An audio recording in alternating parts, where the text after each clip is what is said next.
Hey everyone. So today I'm going to answer a question I've had a number of times, which, as you may be able to see from the giant stack of coins behind me, I've got lots of old, kind of ancient coins that... which one's this? Oh, yeah, okay. This is Ottoman stuff. There's Ottoman, some Iranian as well, some nice big Iranian ones. Something that I need to organize a little bit later. And I get asked, how do you know they're not fake? So how do you know, you're buying the real thing? So there's two things to consider there. Is the difference between a copy and a fake. Copies and fakes are actually very different. The basic difference being copies are accepted as not being real, like they're purposely made not to be real, and usually it's identified that they're not real. So for example, you'll get stuff like this, museum stuff like this, George III,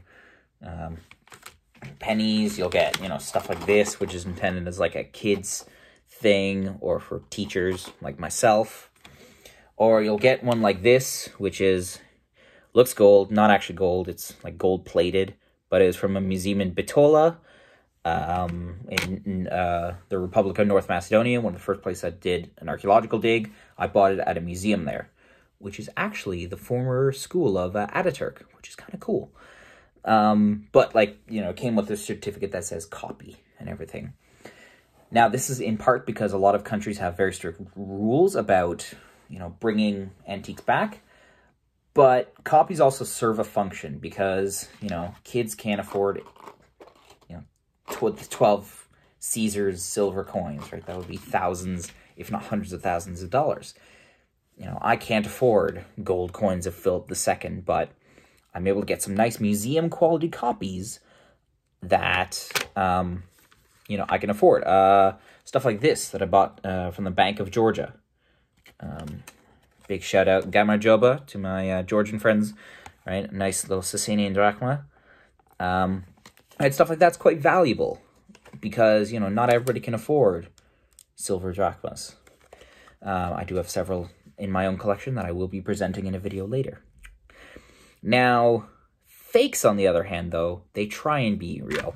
So this is one that I have. It was a silver tetradrachma of Alexander III. I sort of knew it was fake when I saw it, but I still thought it was kind of cool and it was cheap. So I have it as a copy. You can see even in my thing I've written copy. Because I think it is a decent example. Now, how can you tell? First off, copies will say copies. So this one does have a certificate.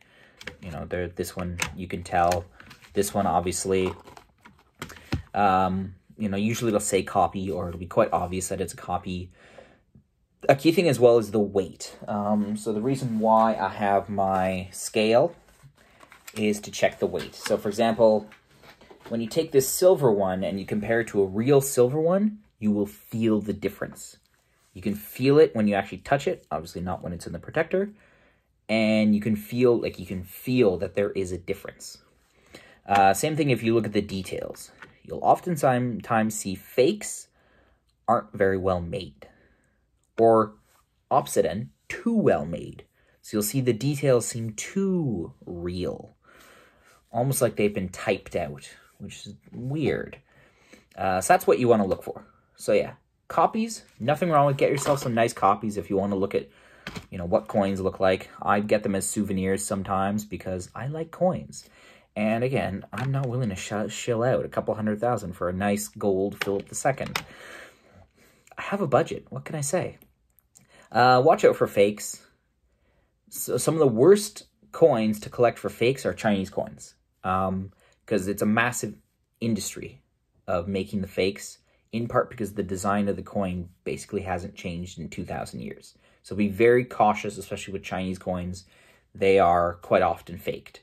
To be honest, if it looks too good to be true, it probably is. If somebody's offering you a genuine Julius Caesar, beautiful gold coin, chances are it's fake. And he's offering it for like 20 bucks, chances are it's fake.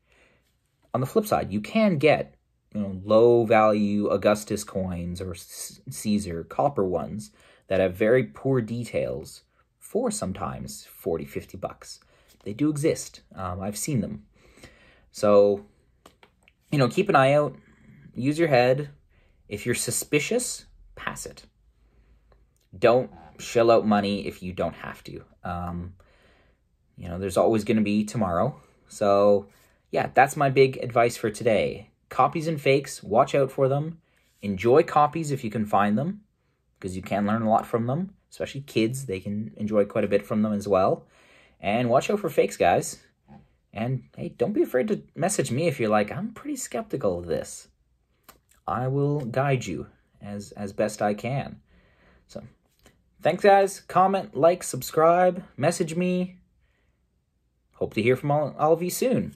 Bye-bye for now.